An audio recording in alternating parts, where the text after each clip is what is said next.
গ্রামের রাস্তা, বিকেলের সময়। এক সাধু বাবা ধীরে ধীরে হাঁটছেন, হাতে লাঠি আর কাঁধে ছোট ঝোলা। গ্রামের মানুষ কেউ তাকে খাবার দিচ্ছে, কেউ আবার অবহেলা করছে। রাহুল দূর থেকে সব দেখছিল। মা, ওই সাধু বাবা কি সত্যিই সব জানেন?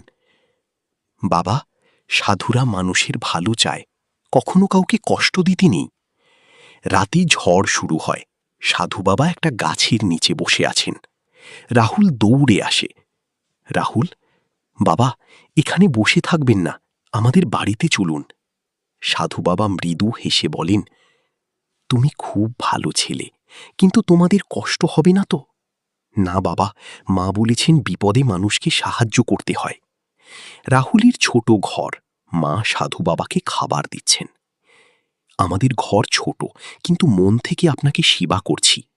সাধু বাবা চোখ বন্ধ করে আশীর্বাদ করেন, তোমাদের এই দয়া একদিন সুখ হয়ে ফিরে আসবে। হঠাৎ রাহুল কাশি দিতে শুরু করে। মা চিন্তিত হয়ে পড়েন।